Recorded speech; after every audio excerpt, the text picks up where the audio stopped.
주셨으니 또 달려갈 길을 달려가 보기로 하겠습니다. 사실 이사야 13장은 영적인 해석을 그렇게 깊이 할 만한 부분은 그렇게 없습니다. 일반적으로 이제 소설식으로 해놨기 때문에 조금만 설명을 드려도 충분한 그런 부분입니다. 자, 4절부터 6절부터 시작하겠습니다. 너희는 애곡할지어다. 여호와의 날이 가까웠으니 전능자에게서 멸망이 임할 것이로다. 이게 이제 유다와 이스라엘의 멸망이에요. 이 북이스라엘이 멸망하고 그 다음에 이제 남유다가 멸망하는데, 남유다의 멸망이 이제 이스라엘의 이제 멸망이죠. 이스라엘 멸망인데, 우리가 중국 고사성으로 보면은 순망치한이라는 말이 있죠. 입술이 없으면 이가 시리다라는 말이 순망치한인데, 이스라엘과 유다의 관계가 바로 순망치한의 관계였어요. 그래서 유다는 이스라엘은 유다가 없으면 서로 잘 먹고 잘 살 것 같이, 나만 나오면 잘 먹고 잘 살 것 같이 그렇게 생각했거든요. 그래서 저는 그런데 말씀을 드렸지만 이렇게 얘기합시다.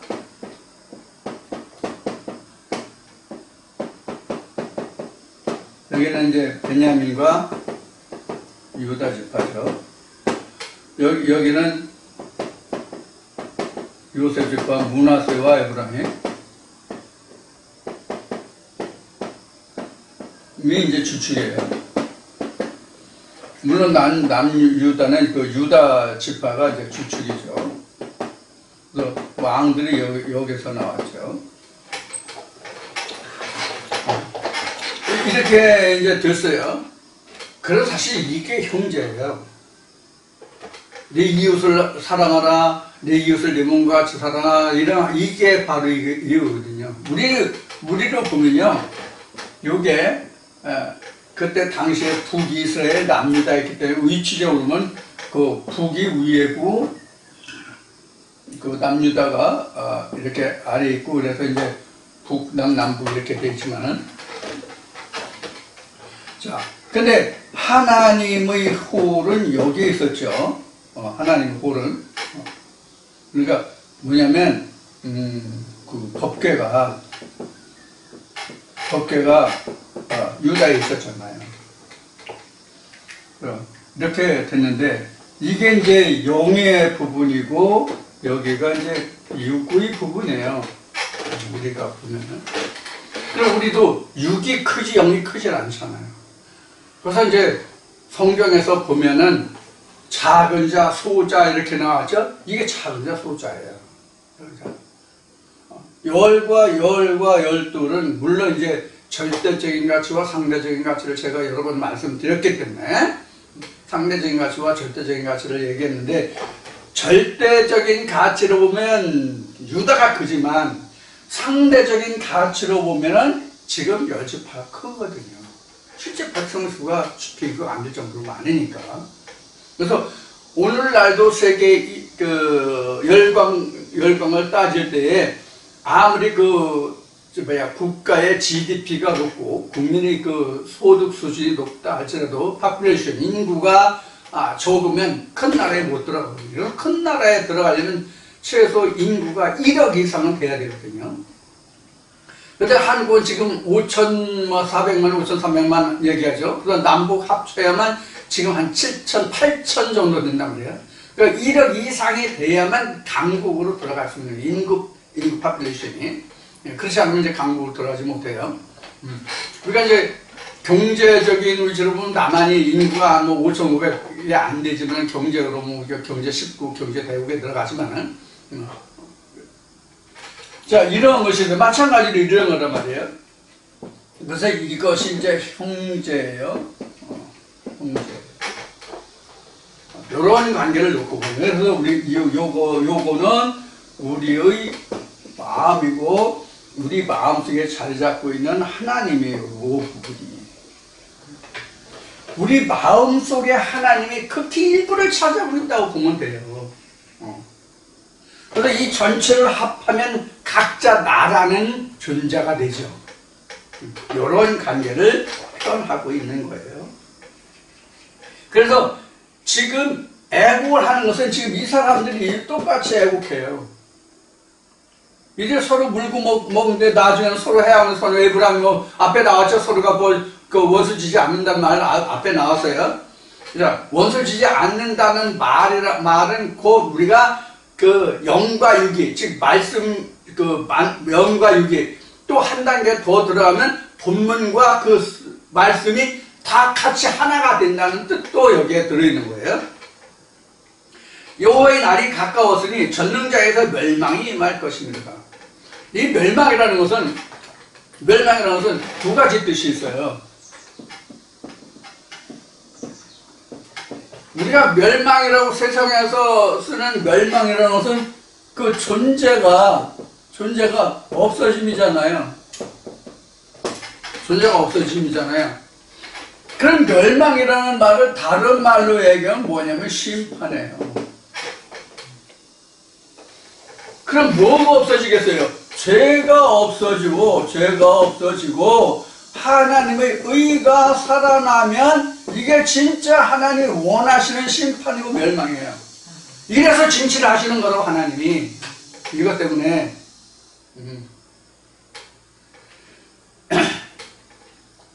그래서 이제 그 불 가운데서 뭐 건져내는 것 같다, 불 가운데서 얻는 구원과 같다는 말씀이 불 가운데 풀무 불에 넣어서 은과 같이 금과 같이 연단해서 꺼내겠다는 말씀이 바로 이런 뜻이에요.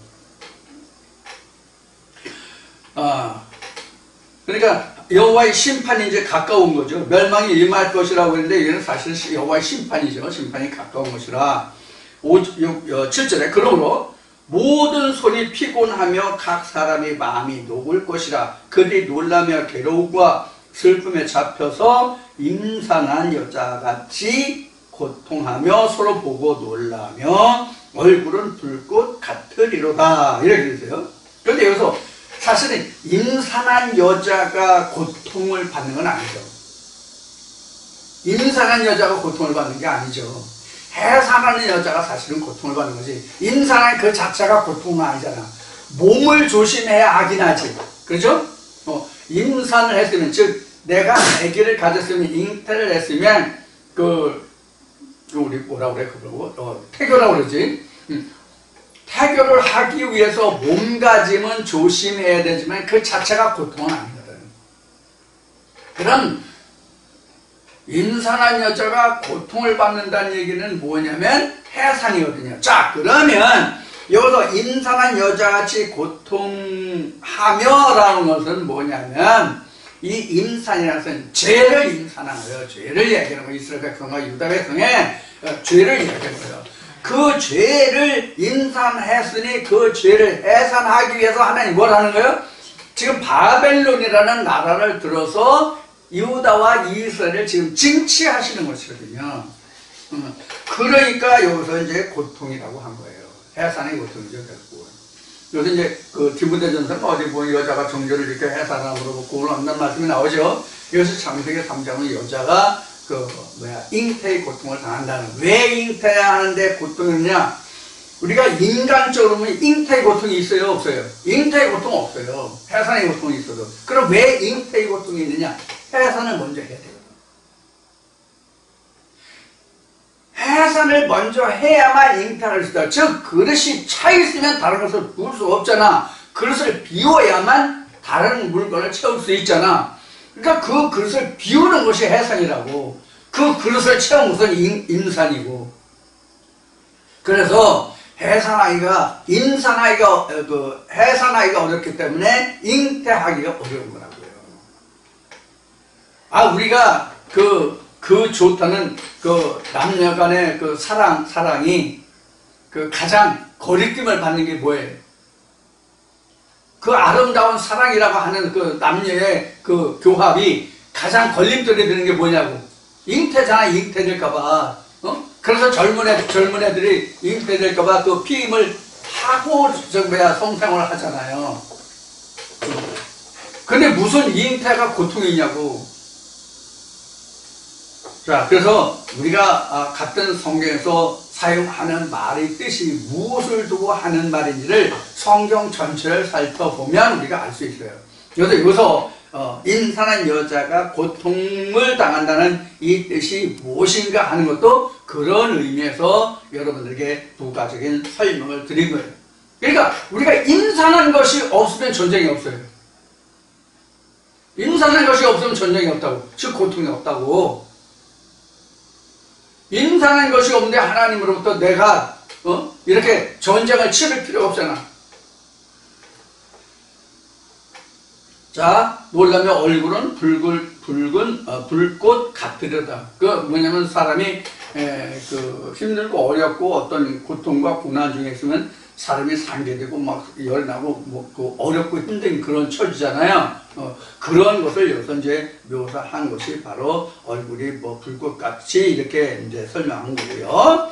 9절 말씀해 보면 여호와의 날, 여호와의 날은 곧 뭐 임산의 여자가 해산하는 고통을 받는 그날에 하나님 심판하는 날, 여호와의 날 곧 잔혹하게 잔혹히 분냄과 맹렬히 노하는 날이 임하여 땅을 황무케 하며 그 중에서 죄인을 멸하리니. 자, 여기서 한 가지 우리가 착안할 점이 있어요. 이런 하나님이 두려운 잔혹하고 분내고 맹렬히 노하는 그런 날이 임하는데 땅을 황무케. 근데 그 중에서 죄인을 멸하리니 이렇게 되어 있어요. 그러니까 다 멸하는 게 아니야. 이런 잔혹한 날이 오더라도 다 멸하는 게 아니야. 그럼 누구를 멸하냐? 잉태한 자, 임산한 자. 임산한 것만 빼내면 돼. 임산한 것만. 자, 그래서 창세기 17장인가 19장에 보면 소돔과 고모라 성이 멸망할 때 어떻게 돼요? 아브라함이 뭐라고 그래? 아브라함이 소돔과 고모라 멸망할 때 하나님이 악인을 멸하실 때에 의인도 악인을 죽일 때 같이 그 멸하는 것이 하나님의 뜻이니까 이게 과연 의롭습니까? 이렇게 말하잖아. 아브라함이. 그러니까 하나님의 천사가 뭐라고 그래? 아니다. 의인이 있으면 의인을 왜 악인을 멸하는데 멸하냐? 그럼 그 아브라함이 하나님 천사한테 말하게. 만약에 의인 100명이 있으면 어떡할 겁니까? 소돔 고모라 멸망 안 시키지? 그래서 쭉 내려가다 보니까 어떻게 돼? 10명이 안 되잖아요, 10명이. 응? 롯의 가족을 다 하면은, 롯 부부, 딸 둘, 사위 둘, 하면 전부 6명 뿐이 안 돼. 그거 다 하니까 10명이 안 돼, 10명. 의인 10명이 없어서 소돔과 고모라가 멸망한 거잖아, 결국은. 그래서 우리 각자 안에서도 하나님의 의의 말씀 10말씀만 있으면 내가 하나님의 멸망을 안 받는다니까. 응? 의의 말씀 10말씀이 있으면 하나님 멸망 안 받는다고. 또 그것도 10말씀이라니까 꼭 뭐 하나님 10말씀 19절 또 이렇게 생각하시면 안 돼요. 그게 아니에요. 하나도 10이고 10도 하나예요. 그러니까 여러분들 저기 숫자에 꼭 뭐랄까 염두에다 가지고 거기에 뭐 필이 박힌다고 그러나 뭐라 그래 꽂힌다고 그러나 그러지 마시고요. 그래서 여기서도 보면은 악인을 멸하는 거예요. 죄인 중에 그들 중에서 죄인을 멸한다고 그러지 의인은 멸하지 않는다고. 그래서 하나님의 의인은 이제 이사야 말씀 뒤에 가서 이제 그렇지만 아무리 세상에 흉흉할지라도 육신은 고통을 받을지 모르지만 그 영혼은 하나님이 치어야 가신다는 말씀 뒤에 나오니까 그때 다시 이제 공부하기로 해요. 자, 이래서 9절 말씀에 보면 그들 중에서 황무케 하는데 그 중에서 죄인을 멸하시리니. 그러니까 뭐가 빠졌다? 의인이 빠졌다. 의인은 멸하지 않는다. 하늘의 별들과 별 떨기가 그 빛을 내지 아니하며 해가 돋아도 어두우며 달이 그 빛을 비추지 아니할 것이로다. 이런 얘기인데 실제 해, 달, 별들을 이야기하는 것이 아니라 그 종교 지도자들 당시에 이스라엘과 유다를 인도하던 그 인도자들, 그러니까 그 나라를 치리하는 치리자들을 이야기하는 거예요. 그들이 있을지라도 백성들에게 이 하나님이 그 쓰시고자 하는 그릇으로 지금 그 쓰임을 받는 게 바벨론이잖아요. 바벨론 앞에 이들이 아무리 있을지라도 유다와 이스라엘 백성들에게 그 희망이, 빛이, 힘이 되지 못한다. 그런 뜻이 바로 여기서 해달, 별이 있을지라도 그들이 빛을 비치지 아니할 것입니다. 그러니까 백성에게 아무런 희망도, 도움도, 힘도 아무런 도움이 되지 않는다. 그런 뜻이 바로 이런 것입니다. 그래서 우리가 이러한 일을 겪어야만 우리가 무엇을 비로소 찾냐면 여호와 하나님을 찾아요. 유일하신 참 하나님과 그의 보내신 자가 무엇인가 하는 것을 찾게 된다고. 이렇게 돼야만, 이게 안 되고 내 마음이 부자고 풍성하고 뭔가 가진 것 같고 뭔가 아는 것 같고 있는 것 같고 된 것 같고 하면 절대로 하나님을 안 찾는다고.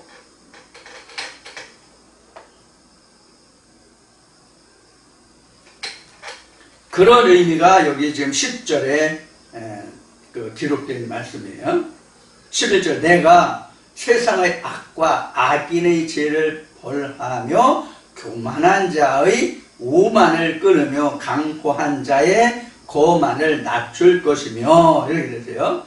그러니까 그 세상의 악과 죄인의 죄를, 악인의 죄를, 그러니까 그 세상의 악이라고 하는 것은 그 우리가 일반적으로 얘기하면 뭐 세상이 흉흉하다, 뭐 요새 그 우리 대한민국의 그 형편으로 얘기하면 그 정책의 실패로 해가지고 정신 이상자, 정신 그 분열자들을 분리수용해야 되는데, 그것을 인격이라는 말을 내세워가지고 웬만한 사람들을 풀어줘서 지금 사회 혼란을 야기하고 있다는 평이 나오고 있어요. 실제로 그러한 것 같아요. 즉 정신박약자나 정신분열자가 그 정상적인 때가 있고, 우리 흔히 하는 말로 헷갈한다고 그러잖아요. 돈다고 그러잖아요. 그런 때가 있거든요. 치매가 중증 치매자라고 할지라도 정신이 혹여 돌아오는 시간이 있거든요. 그때는 멀쩡해요.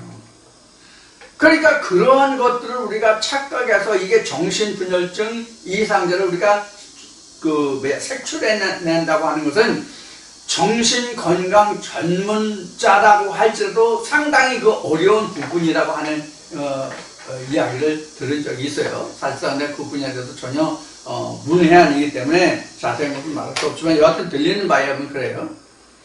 그런데 웬만한 사람은 다 특히 이제 권력이 있고 돈이 있고 한 사람들은 이야기하는 다 지금 나와요. 그래서 세상이 혼란한 거예요.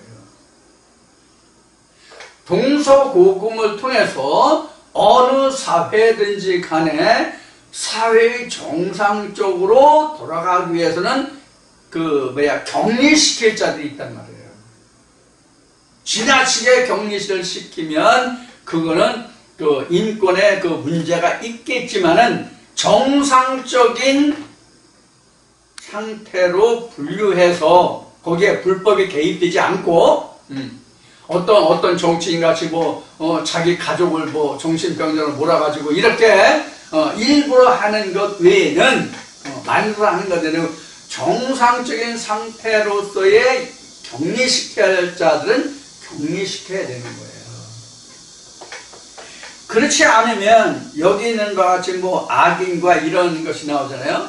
그래서 지금 우리나라도 사형제도가 있음에도 사형제도가 지금 그 사장화됐잖아요. 그래서 법무장관이 얼마 전에 사형시설을 재점검해서 정비하라 그래가지고 사형수들이 굉장히 긴장하고 있다느니 이런 보도가 나온 적이 있어요. 그걸 본 적이 있는데, 여하튼 세상에 이런 모든 악들, 이렇게 하면 우리가 사회적인 문제를 생각할 수가 있는데, 여기서의 그 세상의 악과 악인의 죄라고 하는 것은 우리 믿음 안에서 각자를 뜻한다라고 보면 돼요.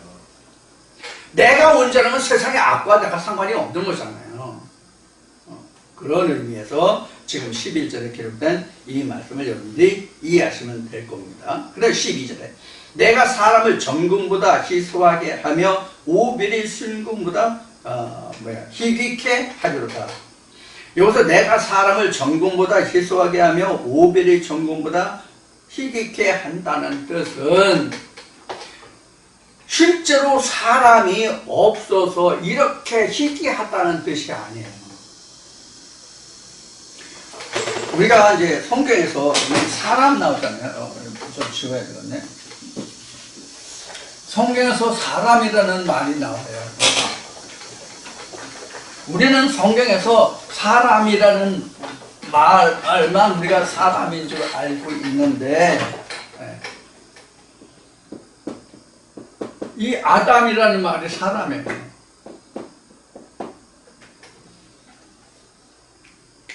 아담이라는 말이 사실은 사람이라고.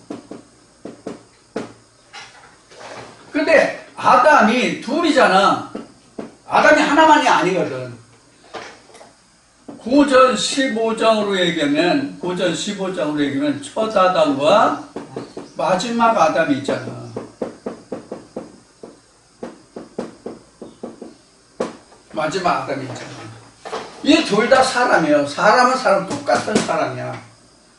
사람인데 여기에서 사람이라고 하지. 지금 13절에 12절이에요. 12절에 내가 사람을 정금보다 희소하게 하며 오빌이 정금보다 희귀케 하라. 이 사람은 이 사람을 얘기하는 거예요. 마지막 아담.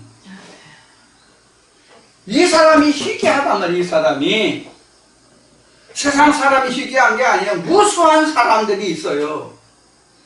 무수한 사람들이 있다. 이 첫 아담 위에 세상 사람들이 있어. 이건 바다야. 이건 땅이야.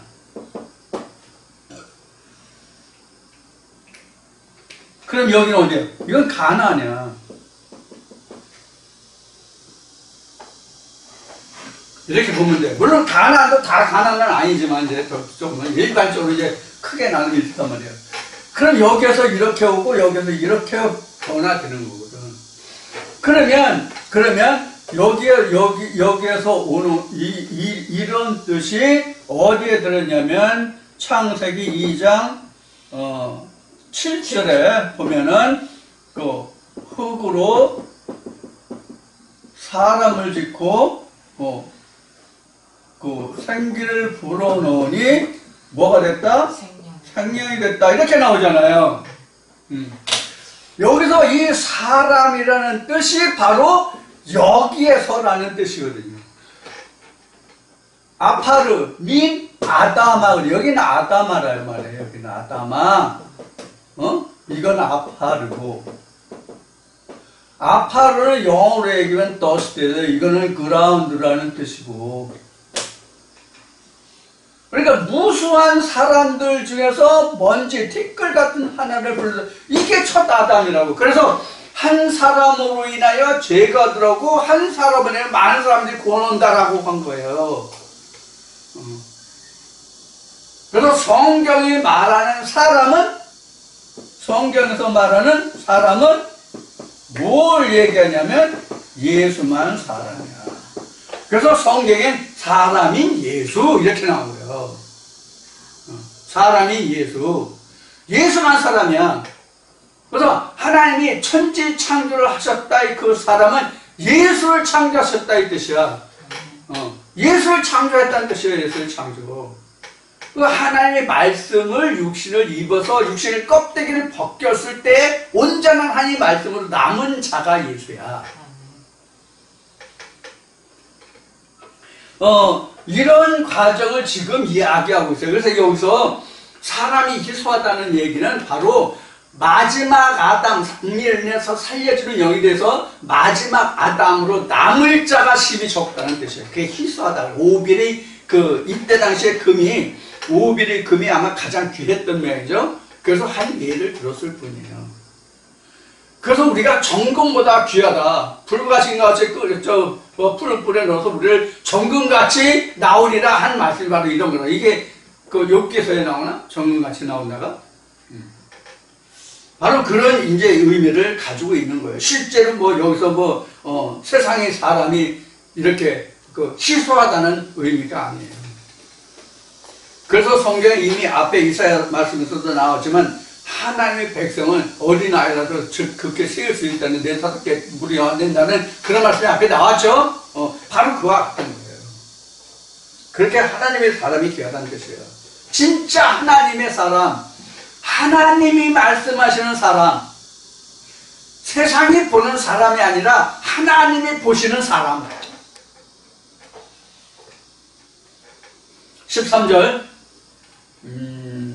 13절에 나 만군의 여호와가 분하여 맹렬히 노하는 날에 하늘을 진동시키며 땅을 흔들어 그 자리에서 떠나게 하시니. 참 여기 이상한 말이네. 만군의 여호와가 분하여 맹렬히 노하는 날에 하늘을 진동시키며 땅을 흔들어 그 자리에서 떠나게 한다. 땅에 떠나? 그럼 땅은 없어지네. 이 날이 언제인지 모르겠지만. 근데 이 날이 뭐예요? 앞에 여호와의 날이라고 되어 있잖아. 어디 9절인가? 노하는 날, 임하는 날, 하늘의 별들과 그 여호와의 날이라고 어디 있을 텐데, 하나님의 날, 여호와의 날이 오면은 땅이 떠나가 하나님 진노해서 땅이 떠나가? 그렇죠. 그러면 이 세상은 없어진다는 얘기예요? 이런 게 우리가 이제 성경을 보면서 우리가 이게 무슨 뜻이냐 하는 것을 알아내는 것이 우리가 하나님의 그 생명을 캐내는 거예요. 진주를 캐내는 거예요. 생수를 끌어올리는 거야. 그래서 여기서 땅을 흔들어 그 자리에서 떠나게 하리니. 그럼 여기서 땅을 흔들어 그 자리에서 떠나게 한다는 뜻이 바로 뭘 두고 얘기냐면 11절에 내가 세상의 악과 악인의 죄를 벌하며 교만한 자의 오만을 끊으며 강포한 자의 고만을 낮출 것이며 이렇게 되어 있잖아요. 이런 것을 떠나게 한다는 뜻이에요. 사람 속에서. 그럼 땅이 떠나가는 거잖아. 그런 것을 없애기 위해서 하나님이 심판하시는 거예요.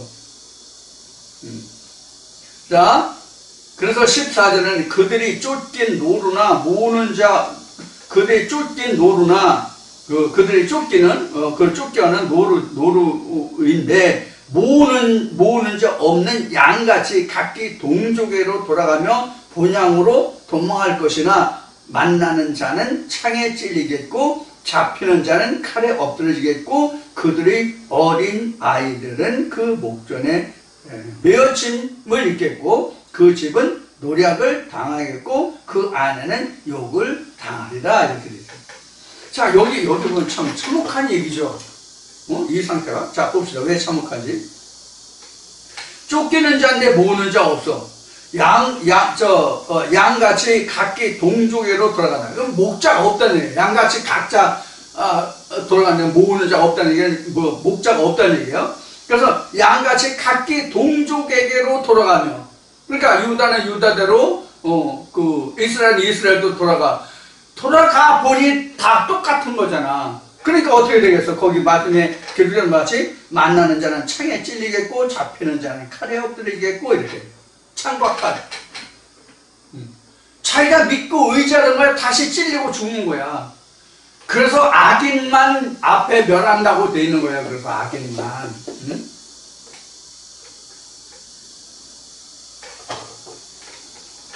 하나님의 말씀이 있어야 구원을 입지. 그러니까 여기서 그들의 어린 아이들은 그 목전에서 메어침을 입겠고, 아니 애가 메어침을 입는다는 얘기예요. 메어침을 죽는다는 얘기죠. 불쌍히 여김을 받지 못한다는 얘기는 긍휼함을 입지 못한다는 얘기란 말이에요. 그래서 붙들어지겠고 그들이 어린아이들을 목전에서 메어침을 입겠고 그 집은 노략을 당하겠고 그 아내는 욕을 당할. 이 아내가 그냥 아내가 이게 이시야거든. 이시야가 뭐래요?